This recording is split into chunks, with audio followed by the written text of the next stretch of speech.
Hey everybody, this is going to be the fat removal video that I promised. I wanted to show you guys how much fat that I take off of meat before I feed it to my animals and how much I recommend people taking off. I know it's a very subjective thing, and so just wanted to show you what I do, and you will not have any trouble believing that I went all the way through this once before and realized that I had forgotten to press the record button. So that would be a rehearsal, and this was going to be the real thing. So anyway, I'm going to tilt my screen down here a little bit so you can see. That was the end of the last video. So that's a quail. But so I've already gotten into these various meats that I bought. I already got into the packages and messed up the labels, but this is beef chuck shoulder.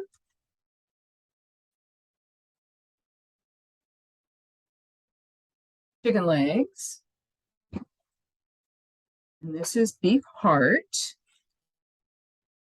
This is what it looks like in the package, like that.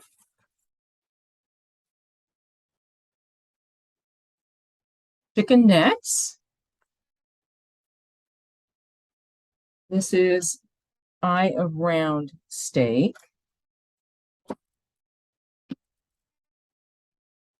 Beef neck bones.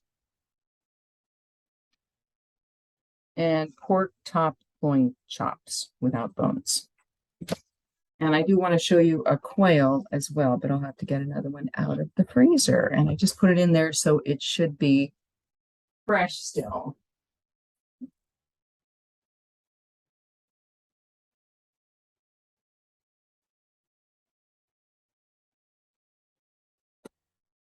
It's the quail.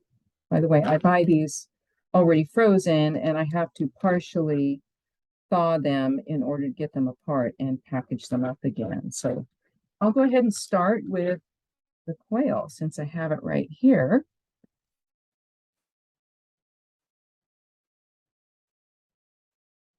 Show you a little trick that I use for removing the skin.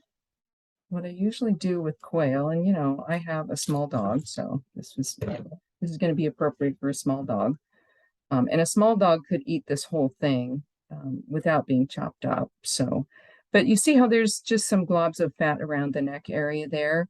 I just take the paper towel and just start working backwards, taking that skin off, peeling it off.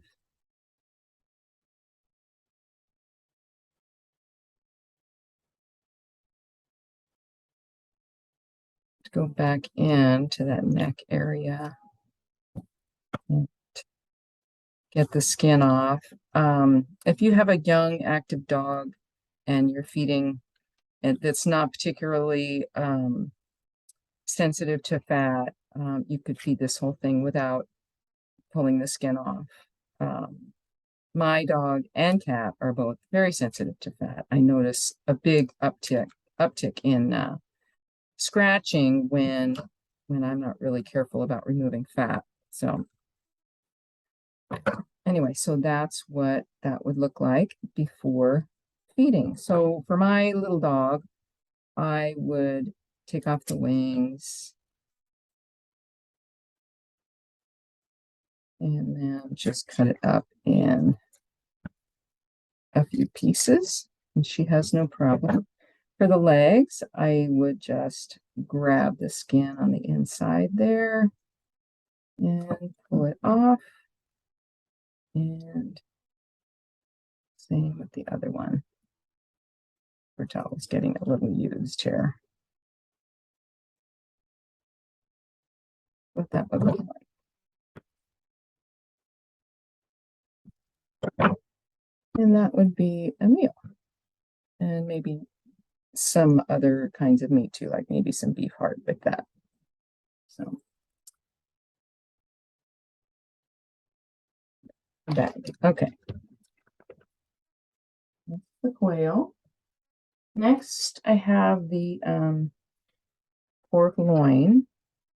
And as you can see, there's quite a bit of fat on there. And with some of these, it's really obvious that they put the fattest side down so that they looked leaner in the package. Everybody likes to pretend like they don't conceal fat. The pet food producers act like they don't conceal it, and the butchers act like they don't conceal it, but nobody wants fatty meat. And so they do their best to hide it, but they just won't cop to it. So here is what is left over, and I would feed that to either my cat or my dog. I usually feed it to my cat because it's pretty expensive. It was $3.99. And here is the Beefheart. And I cut Beefheart with a knife. And I just go like this. I cut it off in sections. And then the fat is generally only on the surface. So I try to get as close to the surface as I can and just take that fat off.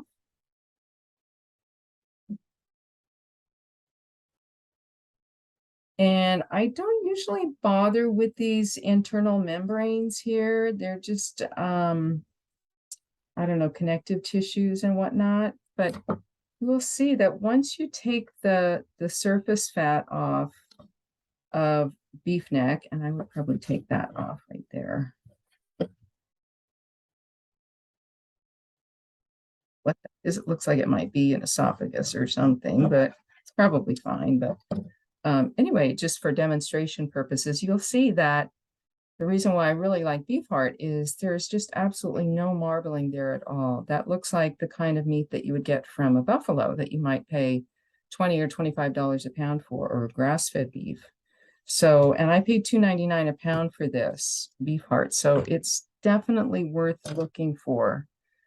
If you can't find it right in stock at a store. Okay, and next are the beef neck bones, and I have not been buying these a lot lately because I haven't found any that look this good, but these looked good, so I thought I'd go ahead and get some. I do as much as I can to trim these up, but you'll see like that's just bone, but often there's a thick layer of fat. That's not fat right there, that white part, that is bone. But often you will see that there's a thick layer of fat on top of the bone, and you can't, there's just no way that you can get it all off. So you just have to be pretty discerning about what you buy. If you have a dog that is very sensitive to fat like mine. And I just take off as much as I can. And I don't feed them at all if I can't get, some of the fat off. If they don't look lean, I just don't feed them at all.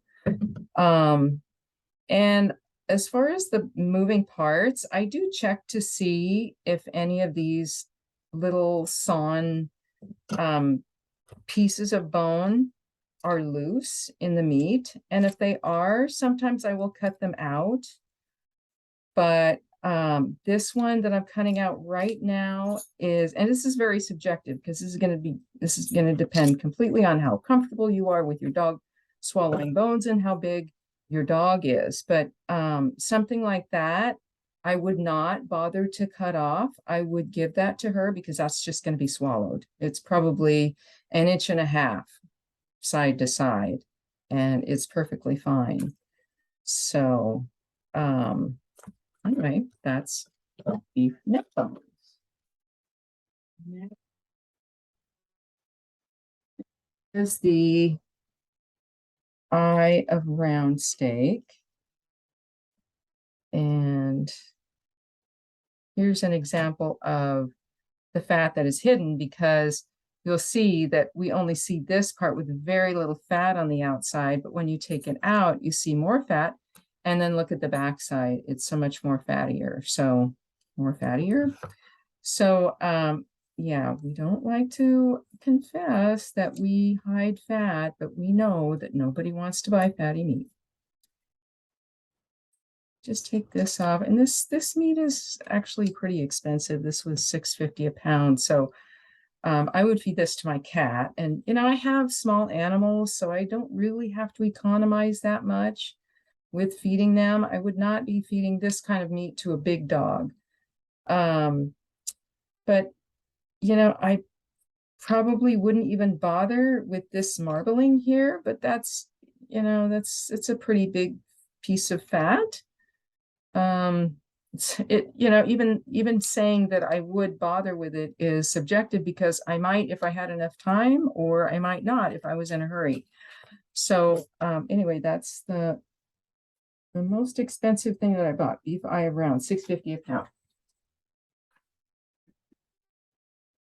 And this is the chicken necks.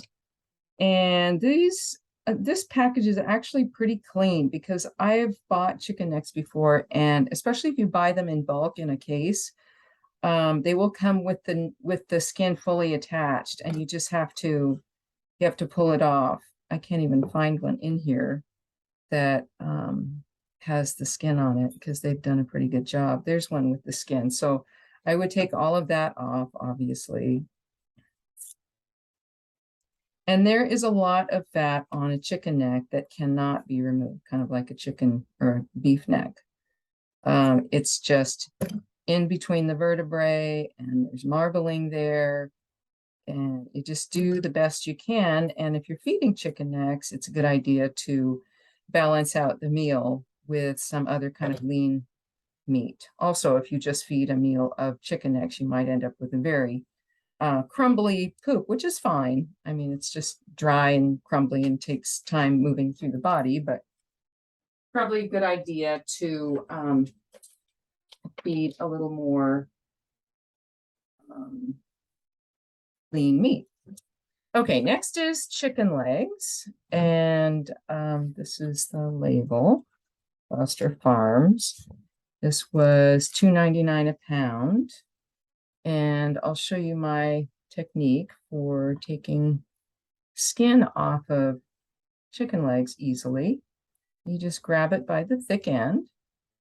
Make sure you have your fingers around the fat, and then just pull it off like that, and it just comes off. And very often you will find that chicken necks have like a blob of fat sometimes at the thick end that I do sometimes take off, but these actually look pretty lean. So I'll show you the